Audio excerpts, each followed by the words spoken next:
안녕하세요. 은솔의 이야기 채널의 은솔엔입니다. 저희 부부는 지난 어린이날 연휴 기간에 오랜만에 4박 5일로 제주 여행을 다녀왔습니다. 해마다 한두 번은 다녀오는 제주도였는데 이번에는 코로나 영향으로 거의 1년 반 만에 가게 되었답니다. 코로나 영향에도 불구하고 제주도의 5월은 여전히 아름답더군요.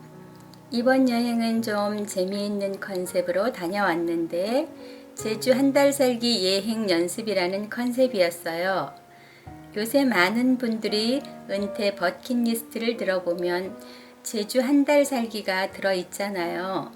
은퇴 후에 그동안의 삶도 정리하고 새로운 출발을 위한 쉼표의 순간으로 한 달 동안 풍광이 좋은 제주에서 시간을 보내고 싶어 하는 것 같네요. 저희 부부도 은퇴 후에 한 달 정도는 소박하게 제주도에서 살아보고 싶은 마음이 있습니다. 그래서 이번에 제주도에 간 김에 제주 한 달 살기에 대해 사전조사도 좀 해보려고 위와 같은 컨셉으로 여행을 해보자고 했답니다. 뭐 대단한 것은 아니고 한 달 살기에 있어 가장 중요한 것이 숙소니까 숙소를 한 달 살기에 적당한 곳으로 선택해서 그곳에서 머물면서 여행도 하고 한 달 살기 정보나 팁 등을 구해보는 것이었습니다. 그래서 우선 적당한 숙소의 조건을 아래와 같이 정해 보았습니다. 첫째, 한 달 숙박비가 100만 원 이하일 것. 둘째, 숙소는 가급적 독채로 되어 있을 것. 셋째, 교통이 편리할 것. 넷째, 보안과 치안에 문제가 없을 것. 다섯째, 현대적 숙소일 것. 한 달 살기 비용의 가장 큰 비중을 차지하는 것이 숙박비인데 당연한 이야기로 비싼 곳일수록 시설도 좋고 넓고 편리하겠지만 저희 부부는 2명만 지낼 것이고 주로 여행을 다니면서 외부에서 지낼 것이기 때문에 숙소에 큰 비용을 지출할 필요가 없을 것 같아 100만 원 이하의 예산으로 집을 찾아보기로 했습니다. 그리고 가격 다음으로 중요한 것이 숙소가 독채로 되어 있어야 한다는 것이었습니다. 그래야 프라이버시도 유지되고 이웃에 쓸데없는 신경을 쓸 필요가 없이 한 달 동안 힐링다운 힐링을 하면서 여유롭게 지낼 수 있기 때문이죠. 그리고 다음 조건은 위치에 관한 것입니다. 사실 제주도는 일주하는데 2시간이면 됩니다. 이 이야기는 동쪽 끝에서 서쪽 끝까지 가는데 1시간이면 충분하다는 이야기이므로 굳이 해안가나 산 아래와 같이 위치를 특정 짓지 말고 교통이 편리한 곳만 선택하면 다양한 제주의 생태를 즐기는데 무리가 없을 것 같아서 교통이 편리한 곳을 선택 조건으로 정했습니다.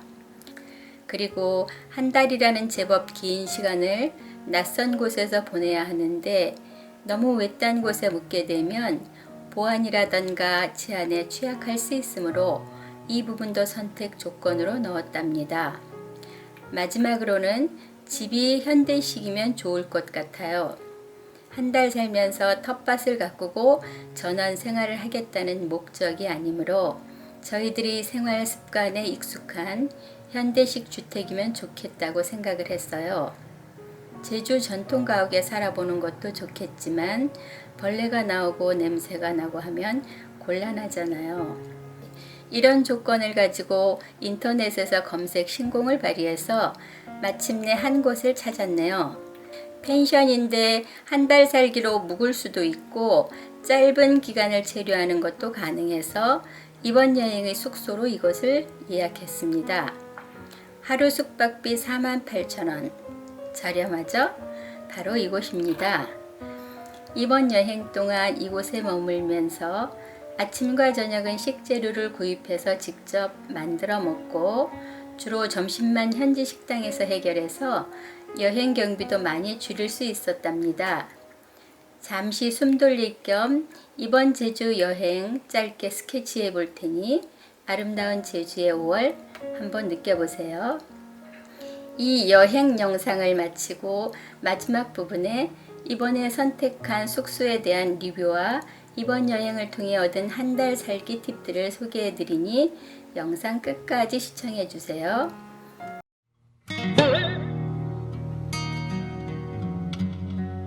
사실 도두동 해안도로는 평범한 해안도로에 불과합니다.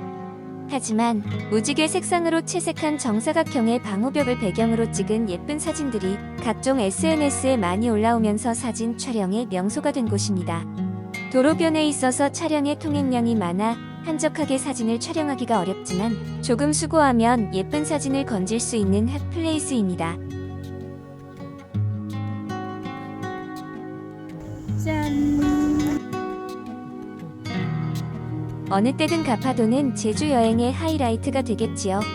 특히 4월, 5월은 가파도의 상징인 청보리가 바다 바람에 맞춰 군무를 추는 모습을 볼 수 있어 더욱 좋습니다. 섬을 한 바퀴 천천히 걸어서 도는데 2시간이면 충분하죠. 유명한 해물 짬뽕을 꼭 드셔보세요.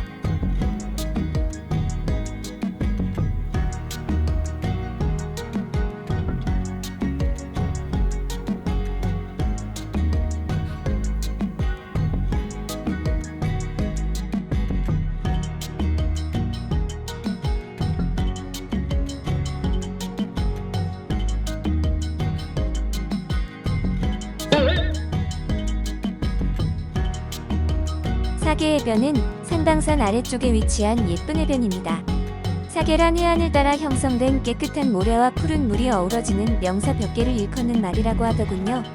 가파도를 다녀와서 저녁쯤에 이곳에 들러서 커피 한 잔을 마시며 피곤도 풀고 오후에 나른함을 즐기기 좋은 곳입니다. 예쁜 해안가에서 즐겁게 헤엄치고 있는 치어들의 행진을 보는 즐거움도 누려보세요.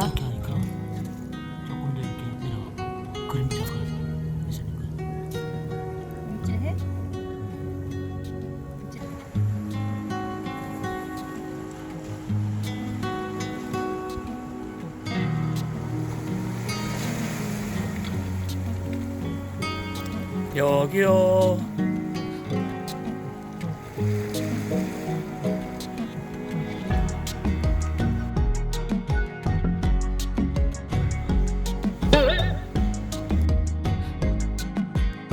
제주도에는 수많은 곶자왈이 있지만 가장 규모가 크고 아름다운 곳입니다.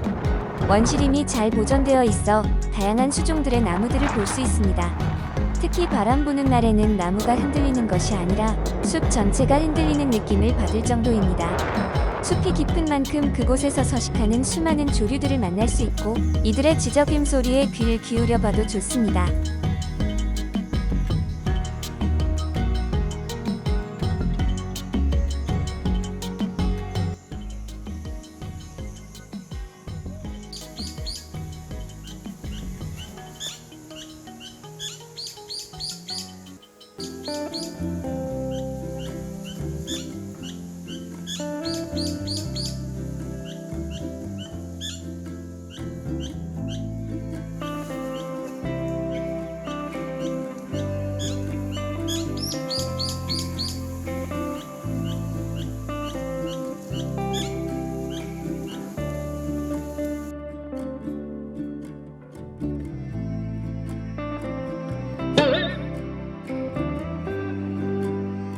저희 세대에게 제주는 디폴트 신혼여행지였고 허니문 하우스의 하트 모양 그네는 당시 대표적인 포토존이었습니다. 아직도 이 하트 모양 그네는 그대로 있습니다. 이승만 대통령 별장, 파라다이스 호텔 등의 추억의 스토리를 갖고 있는 존은 올드한 건물인 허니문 하우스는 최근 인스타 포인트로 알려지면서 너무 많은 사람들로 붐벼서 조용히 커피 한 잔 마시기 어려워진 것이 아쉽더군요. 허니문 하우스에서 올레길을 따라 10분 정도 걸으면 절벽 위에 세워진 아름다운 소라의 성을 만나볼 수 있습니다.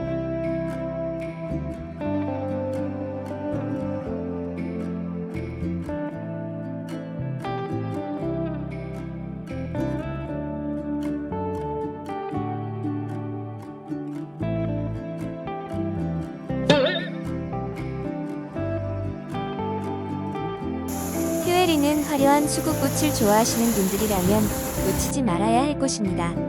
사실 4월과 5월은 수국이 개화하기에는 좀 이른 시기입니다. 수국이 지천에 깔린 제주이지만 이 시기에 야생에서 제대로 핀 수국꽃을 보기는 어렵습니다. 다만 이곳에 오면 실내 온실에서 개화한 수국을 전시하고 있어서 그 화려함을 맘껏 보고 올 수 있습니다.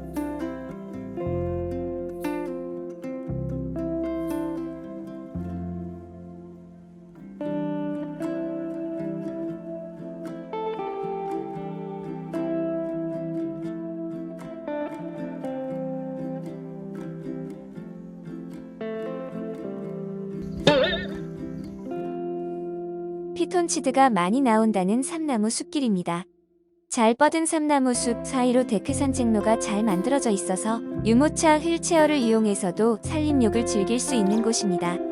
사려니 숲길은 한라산 둘레길의 한 부분인데 제법 긴 구간입니다. 어느 곳에 주차를 하고 어떤 코스를 선택하는가에 따라서 구간의 모습이 달라집니다. 앞에서 소개드린 데크 산책로가 있는 길은 남조변로 사려니 숲길 입구 주차장에서 출발해야 합니다.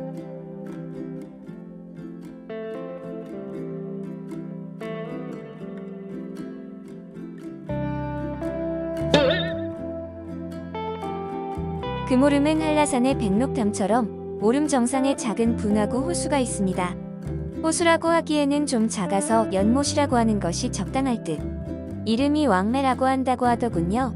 정상에서 이 분화구를 바라다보는 풍경이 참 이쁜 오름입니다. 새별 오름 등에 비해서는 오르기도 수월하고 올라가는 길에 삼나무 숲이 있어서 햇볕을 가려주어 시원하다는 느낌을 주는 것도 좋답니다.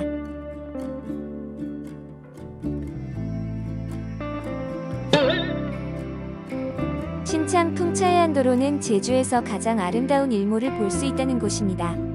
해안을 따라 바다 위에 풍력 발전기들이 쭉 늘어서 있고 그 너머 수평선 위로 넘어가는 일몰은 정말 인상적입니다. 해안가에 무료 주차장도 잘 갖추어져 있고 일몰을 볼 수 있는 다리도 만들어져 있어서 여유롭게 바다를 산책하면서 석양을 즐길 수 있답니다.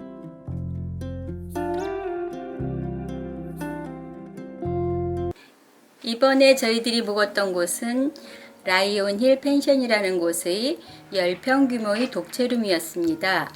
원룸 형태지만 주방과 침실 공간이 분리되어 있어 좋았어요. 저희들이 찾았던 조건은 이 표와 같이 대부분 만족합니다. 첫째, 가격은 한 달 살기 기준으로 85만원, 성수기는 95만원. 둘째, 독채로 분리되어 있고, 셋째, 제주시와 서귀포시를 잇는 1135번 도로변에 있어 교통 굿. 넷째, 펜션이니까 보안과 현대식 설비라는 점도 저희 부부의 조건을 만족. 그리고 위의 사진처럼 거실에서 멀리 삼방산이 보이는 삼방산 뷰도 좋았습니다. 다만 한 가지 아쉬운 점은 1135번 도로변에 있다 보니 창문을 열어두면 자동차 소음이 약간 거슬리는 수준이었습니다. 그리고 한 달 살기로 머무르시는 분들이 많아 펜션의 주인 내외분이 장기 체류분들에게 익숙한 것도 장점으로 보였습니다. 이번에 얻은 제주 한 달 살기 몇 가지 팁들을 소개해 드립니다. 첫째, 한 달 살기를 하면서 주로 시간을 어떻게 보낼까? 펜션 사장님께 여쭤보니까 고객들의 특성에 따라 다양하다고 하시네요. 어떤 분들은 계획을 단단히 하고 와서 올레길을 완주하거나 혹은 제주 오름을 모두 등반하고 가시고, 어떤 부분은 자전거를 가지고 와서 부부가 같이 자전거로 제주 구석구석을 여행하기도 하셨다고 하네요. 또 어떤 분들은 특별히 어디 나가시지를 않고 숙소 근처를 산책하면서 힐링하시는 분들도 계시고, 각기 성향에 따라 시간을 보내시다 가신답니다. 저희 부부는 제주도에 가게 되면 낚시를 제대로 해보고 싶네요. 회 뜨는 것도 한번 배워보고. 둘째, 차량은 어떻게 하나요? 최근 제주 렌터카 비용이 많이 비싸졌습니다. 이번에 4박 5일 동안 빌린 렌터카 비용이 1년 전에 비해서 30% 이상은 오른 것 같더군요. 코로나 영향으로 관광객이 줄면서 렌터카 회사들이 렌터카를 많이 반납해서 차량 자체 숫자가 줄어든 영향이라고 합니다. 그래서 가능하면 완도 등에서 여객사나 차를 싣고 오는 것이 좋을 것 같습니다. 셋째, 생활비 줄이는 꿀팁. 제주도는 섬이고 관광지이기 때문에 물가가 비싼 편입니다. 한 달 살이에 필요한 물품과 밑반찬 등을 차를 가지고 올 때 가득 실어오면 아무래도 제주 현지에서 구입하는 것에 비해서 비용을 줄일 수 있다고 하네요. 차량을 가지고 오시지 않는 분들은 간혹 도착 전에 택배로 생필품을 먼저 붙이는 경우도 있다고 합니다. 넷째, 언제쯤 가면 좋을까? 제주도는 겨울에는 눈도 자주 오고 바람이 심하니까 아무래도 피하는 것이 좋을 것으로 생각됩니다. 그 외의 계절은 모두 계절에 어울리는 멋진 제주의 풍광을 즐길 수 있으므로 언제든 좋을 것 같네요. 하지만 관광지이므로 많은 사람이 몰리는 성수기는 피하는 것이 좋을 것 같습니다. 저희들 생각으로는 4, 5월 정도가 딱 좋을 듯 합니다. 이것으로 제주 한 달 살기 예행 연습이란 컨셉으로 다녀온 제주 여행을 정리해 보았습니다. 은솔한 이웃님들, 은퇴 준비 잘 하셔서 멋진 노후 보내세요. 감사합니다.